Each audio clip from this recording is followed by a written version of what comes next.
de la inmunoglobulina es un gráfico compuesto por dos cadenas pesadas, dos cadenas ligeras, ¿no?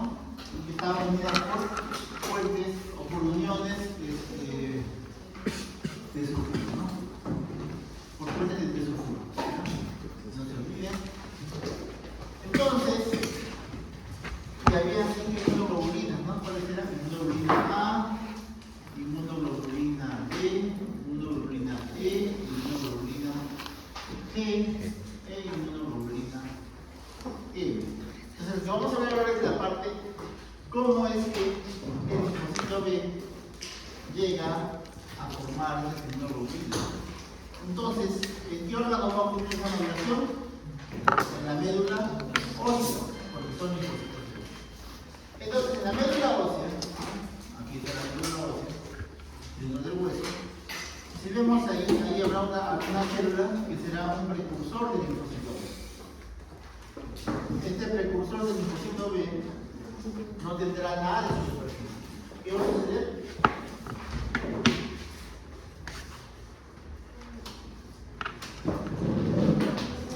Lo que va a suceder es que, así como el linfocito T que tenía que formar, tiene que formar su receptor. Entonces, este precursor del linfocito B no tiene nada y va a empezar a formar inmunoglobulinas. Silencio, chicos, silencio. Y lo que va a formar primero es la cadena pesada, es decir, va a formar esta parte de la cadena pesada. En un siguiente momento, este linfocito va a formar la cadena ligera del cuerpo. ¿Entendido? Entonces, nuevamente, el linfocito que tiene un receptor va a formar primero la cadena pesada, luego la cadena ligera. Esta primera inmunoglobulina que se forma es la inmunoglobulina E. Y luego este linfocito va a formar otra inmunoglobulina más adicional. Va a formar otra.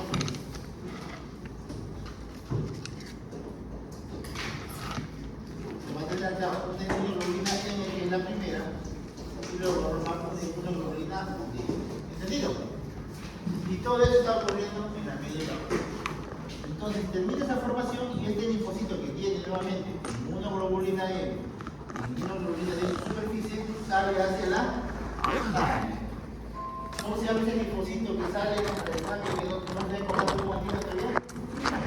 ¿El linfocito de bien? Virgen. ¿Lo ven virgen o nadie? Y luego ese linfocito irá a todos los órganos linfáticos secundarios para activarse. Pero antes de avanzar, quiero que tengan algo claro.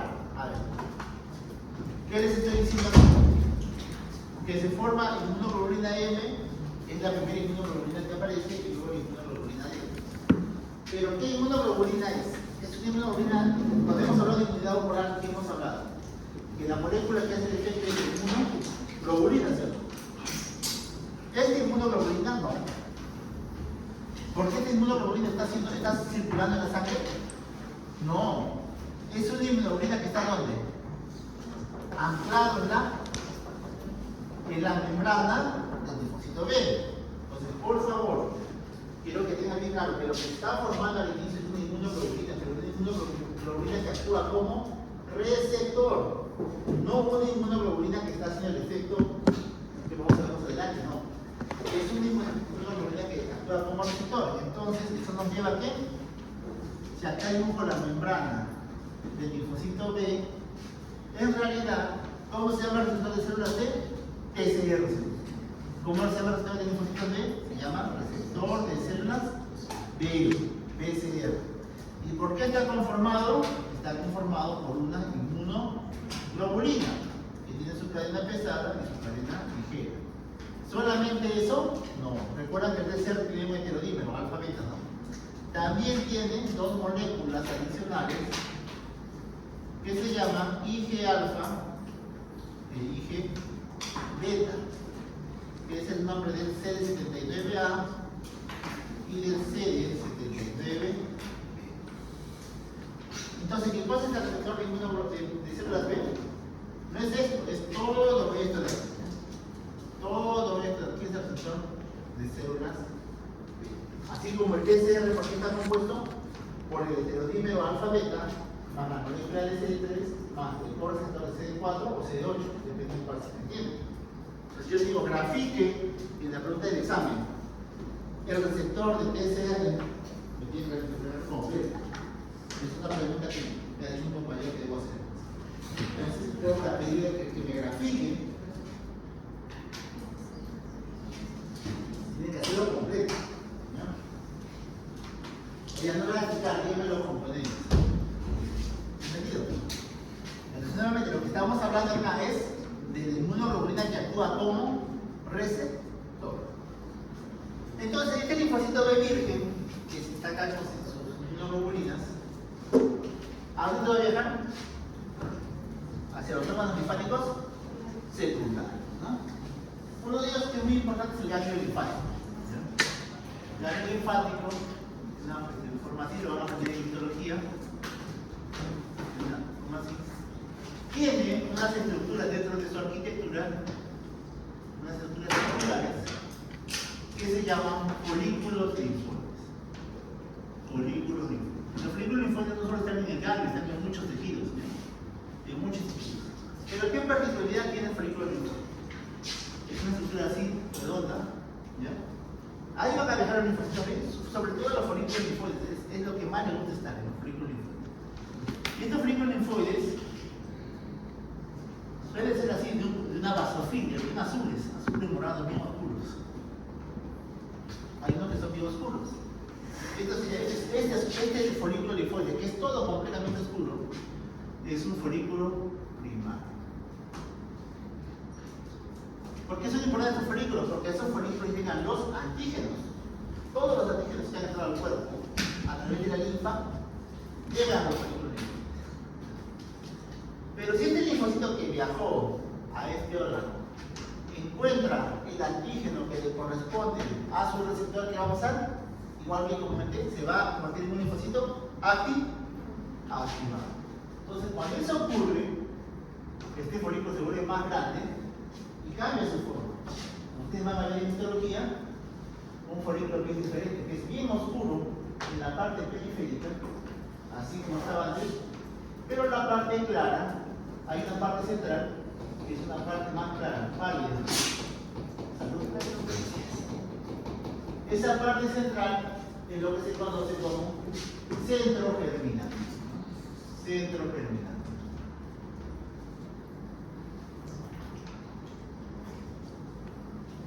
¿Qué significa eso? Significa que mi linfocito, vamos a buscar un linfocito está acá, mi linfocito está acá. Para su suerte se consigue un antígeno.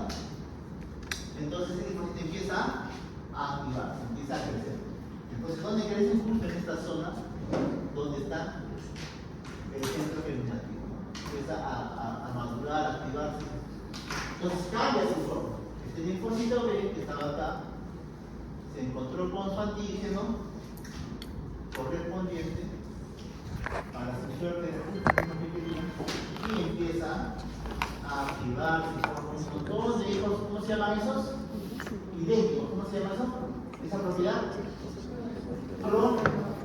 Clonalidad. La propiedad es que todos son idénticos a ellos. Pero luego estos linfocitos que se activan tienen dos caminos, ¿no? Porque esta no es la célula efectora. ¿Recuerdan ustedes que hablamos del linfocito T? El linfocito T en sí era célula efectora. Empieza a secretar citokina. No sufría cambio morfológico, pero el linfocito B sí va a sufrir un cambio morfológico. Porque algunos linfocitos B se van a quedar como linfocitos de memoria, dormiditos ahí. Linfocitos de memoria, B de memoria. Pero hay otro que va a sufrir un cambio morfológico interesante y se va a volver una célula grande, ovalada, con un núcleo céntrico y con un citoplasma más claro. Y esa célula efectora final es la que se conoce como célula plasmática. Y esta célula plasmática, esa sí va a producir inmunoglobulina, pero no como receptor, sino la va a secretar. Entonces va a secretar un montón de inmunoglobulinas así. Para que esas inmunoglobulinas circulen en la sangre y hagan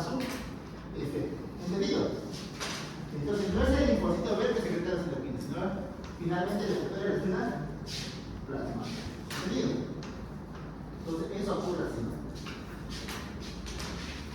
Pero ¿qué ocurre acá? Acá ocurre algo interesante. Recuerden ustedes que cuando hablábamos de los linfocitos dijimos que si este es un linfocito B, ¿quién lo activa el linfocito B? ¿Así de la nada se encuentra con el antígeno? No, le tiene que llevar una célula presentadora de antígeno. Entonces ahí en los folículos linfoides hay una célula dendrítica, una célula presentadora de antígeno que se llama célula dendrítica folicular, ¿ya? Se llama FCD, o sea, célula dendrítica folicular. Este le va a llevar los antígenos para que haga sinapsis con el receptor BCR del linfocito. Entonces, la sinapsis se activa. Pero este linfocito B tiene una particularidad, ¿no? O mejor dicho, este no. La mayoría de los linfocitos B, sobre todo los que están en los folículos linfoides, tienen una particularidad, y es que con esto no es suficiente. Con que la célula le lleve no es suficiente. Este linfocito B debe encontrarse con otro linfocito más, con uno que le ayude a que esa activación sea más intensa. ¿Cómo se llama ese linfocito? Se ha dicho en la clase. De Helper folicular. El linfocito TH folicular, ¿de acuerdo? Que es el que ayuda en la activación de los linfocitos B. ¿Ya? Entonces, en ese momento, ¿qué linfocito es este? ¿Linfocito CD4 o CD8? CD4, porque Helper son CD4. Entonces, cuando ocurre esto, ahí sí mi linfocito B ya estaba activo, pero acá sí la activación es completa. Y salen un montón de linfocitos. ¿Entendido? ¿Entendido? Entonces, el linfocito B en su activación tiene una particularidad. ¿Cuál es? Que requiere el apoyo de qué célula? Del linfocito CD4. O sea, de los T helper para que su activación sea más efectiva, más intensa y más efectiva. ¿Y qué más va a ocurrir? A ver, aquí vamos a ver algo interesante. Ya hemos dicho que la primera inmunoglobulina que tenga resultado es una inmunoglobulina M. ¿Y qué inmunoglobulinas se encuentran en esa acá? Muchos de esos linfocitos, cuando se activan, van a seguir produciendo IgM. Algunos van a seguir produciendo IgM. Otros van a seguir produciendo, van a cambiar y van a producir IgG. Otros IgE, ¿no? Y otros menos IgA. Eso se llama, cuando ocurre ese cambio, si sigue siendo IgM no va a haber cambio, pero si cambia de IgM a otra inmunoglobulina, eso se conoce como cambio de isotipo.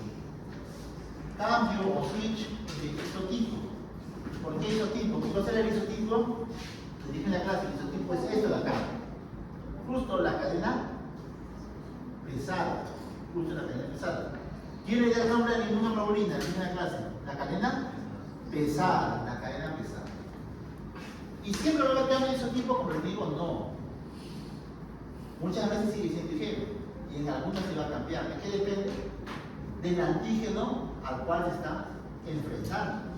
¿Qué tal si el antígeno que entró aquí, este antígeno es un antígeno de un parásito? ¿Qué creen ustedes que secretará este linfocito? IgE, eso, secretará IgE. Entonces va a dar un cambio de isotipo a IgE. Entonces todo va a depender del antígeno al cual se presenta. ¿Por qué? Porque el antígeno, si es un parásito, va a ir asociado a qué linfocito de Helper. ¿De Helper qué es? TH2 o TH9. Y ellos secretan cierto tipo de citoquinas que estimulan a que estos linfocitos empiecen a producir IgE y empiecen otras cosas. ¿Entendido? Entonces todo se coordina. O sea, no es que haya un antígeno y actúe el linfocito esté por su parte, el B por su parte, no. Todo está coordinado. Es un parásito, los TH2 se activa, los TH9 también, y empiezan a mandar interleuquina 4, 5, y actúa como basófilos, mastocitos, ocicinófilos, estimula que le dé diferencias y así se la entiende o no. Entonces, todo es, al final, todas las células del sistema inmune se coordinan entre ellos. ¿Entendido? Entonces, tú no me hablo de isotipo, ¿ya? Cuando cambias la inmunoglobulina M por otra, se llama cambio de isotipo, no se olviden, ¿ya? Yo le pregunto, defina cambio de isotipo. ¿Qué significa? Cambio de un tipo de inmunoglobulina M por otra diferente. El cambio de la cadena pesada. Y entonces llegamos finalmente a que estos linfocitos, a que las células plasmáticas se queden inmunoglobulina. Y les dije que la molécula efectivamente es inmunoglobulina. Entonces, ¿qué funciones cumple la inmunoglobulina? Funciones de la inmunoglobulina. La inmunoglobulina tiene muchas funciones. Primera función, por ejemplo, aquí tengo inmunoglobulina y acá hay una bacteria o hay una toxina y la inmunoglobulina se pega. Solo el hecho de hacer eso hace que esta bacteria o esta toxina pierda su efecto. Y eso se llama neutralización. Entonces, una primera función de las inmunoglobulinas es neutralizar. Es decir, la inmunoglobulina se pega a la toxina o al patógeno y al hacer eso directamente inhibe su función, su actividad. Neutralización. Si es una bacteria, la inmoviliza ahora. ¿Qué más? ¿Cuál es la función que dije ayer? La oxonización. ¿Quién sabe que estaba leyendo la clase? ¿Qué es oxonización? ¿Qué es oxonización? Así es, que lo va a marcar. Si aquí tengo la inmunoglobulina, y aquí viene un patógeno, lo va a pegar para que sea fácilmente reconocido, ¿no? Entonces, facilita el reconocimiento de los antígenos, de los patógenos. Entonces, eso sería una oxonización. ¿Qué otra función tiene la inmunoglobulina? Algo también les dije. ¿Verdad? Citotoxicidad mediada por anticuerpos. Mediada por anticuerpos. ¿Qué ejemplo les di? Que es 90% de... Y aquí llego a la célula NK. La célula NK, citotoxicidad tiene un receptor llamado CL16. Este CL16 sirve como receptor. Si acá tengo una célula enferma, una célula tumoral, digamos, y su antígeno justo está recubierto por la inmunoglobulina, por la IgG, ¿qué hace esto? Este efecto activa a la célula NK, esto es negativo, a la célula NK, y la NK, ¿qué hace? Puede matar las células. Es igual que en su práctica 6, ¿no? En la práctica 6 se han visto que los glóbulos rojos, caso 1, en la enfermedad hepática de recién nacido, ¿por qué ese glóbulo rojo es destruido? Porque están recubiertos por anticuerpos, los neutrófilos, los macrófagos, quien sea, mataban a estos glóbulos rojos, querían matarlos, no estaban recubiertos por anticuerpos, ¿no? Entonces, es una citotoxicidad creada por anticuerpos. Si no hubiera habido anticuerpos, el macrófago jamás se hubiera comido al glóbulo rojo. ¿Entendido? No se lo hubiera comido. ¿Por qué? ¿Por qué se hubiera comido el macrófago al glóbulo rojo? ¿Quién sabe? En ese caso. En el caso 1 de la práctica 6, ¿quién habla? De la enfermedad hemolítica del niño. Nacido. ¿Por qué los glóbulos rojos eran destruidos? Tenían anticuerpos. No, pero ¿por qué eran destruidos? Porque eran incompatibles y liberaban Un glóbulo, no, pero ¿por qué lo destruían? ¿Por qué lo destruían? ¿Pero por qué? Tengo un glóbulo rojo. Miren, tengo un glóbulo rojo. Y aquí tengo un macrófago. Este glóbulo rojo es un bebé. Este es el macrófago de la madre. Escuchen, ¿ah? Este es el glóbulo rojo. del IBP. ¿Dónde está destruyendo los glóbulos rojos? En el cuerpo del niño, ¿sí o no? Este es el glóbulo rojo del niño, este es el cuerpo del niño. ¿Pero por qué se lo come? Si es un glóbulo rojo. ¿Cómo que? ¿Dónde ocurre la enfermedad maligna del recién nacido? No, ¿dónde ocurre? ¿En la madre o en el feto? ¿En el bebé o no? Ya, nuevamente estamos en el bebé. Este es el glóbulo rojo del bebé. Y este es el macrófago del bebé. ¿Por qué se come su glóbulo rojo? ¿Debería comérselo? No. ¿Por qué no? ¿Sí me entiendes, no? La enfermedad política del recién nacido ocurre en el recién nacido o no, Rosa. ¿Sí o no? El bebé tiene un día de vida y está amarillo y tiene hemolis. ¿O no? Pero son sus glóbulos rojos. Porque es un macrófago, está comiendo glóbulos rojos. ¿Se lo debería comer así si está diseminada? No, ¿qué reconoce el macrófago? Reconoce PANS y DANS. ¿Tiene algún PAN el glóbulo rojo? No, porque no es una célula externa. ¿Tendrá algún DAN si no está dañado? No. Entonces, ¿por qué lo come? Lo come porque este glóbulo rojo está recubierto por anticuerpos, por inmunoglobulina. Por inmunoglobulina. ¿Entiendes o no? Está recubierto por inmunoglobulina. ¿Y qué tiene el macrófago? Tiene el receptor para inmunoglobulina. En ese momento el macrófago dice, yo no sé si será, qué será, pero tiene inmunoglobulina. Si tiene inmunoglobulina en su cuerpo, eso no es bueno. ¿Entiendes o no? Y se lo come, siendo su propio glóbulo rojo. ¿Entiendes o no? Entonces ahí hace que se lo destruye y se me da por un anticuerpo. Entonces, no se olviden, porque si alguna célula del cuerpo humano normalmente debe estar recubierta por anticuerpos, no. Si está recubierta es porque en teoría es algo malo. Y el macrófago no va a distinguir, lo habrá puesto de verdad o se habrá equivocado. Eso no piensa. El neutrófilo come nomás. ¿Tienes mi cuerpo? Vamos. Aquí está, tu nombre es Rafael. Rafael tiene un letrero que dice, copiado el examen, jalado. No sé si habrá copiado o no. Manuel también, jalado, no importa. Dice que copió, no le interesa la razón. Pero tiene 0, 0, 0. ¿Tiene o no? Entonces eso es macrófago. Él también copió, pero no tiene letrero. Macrófago desconoce.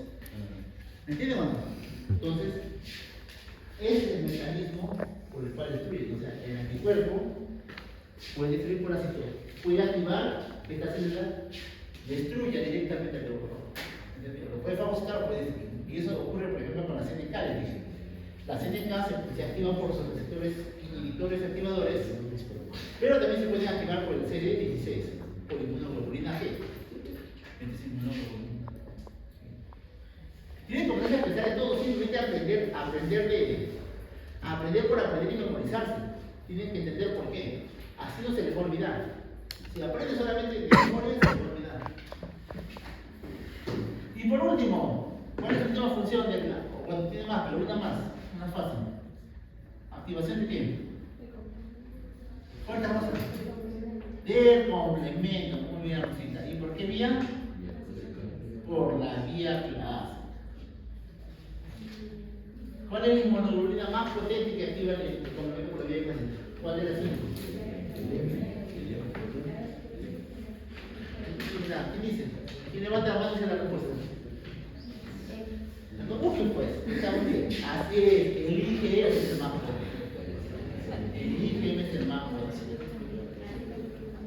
¿Y qué funciones cumple el complemento? Porque serían las funciones de uno, lisis. Lisis, ¿qué componentes actúan acá? No me digan complejo de ataque membral, díganme los componentes. C5b, 6, 7, 7. ¿Qué más cumple? ¿Oxo? ¿Con qué moléculas? C3b. ¿Qué estimula la oxidatización? La fago. ¿Y la última función cuál es? Quimiotaxis. O sea, por las quimiosinas. ¿Cuáles son? C5A. ¿Y qué estimula la quimiotaxis? Más inflamación. Entonces, todas esas funciones de la inmunoglobulina. ¿Entendido? Pregunte, acompañen para siempre. ¿Entendió esa parte?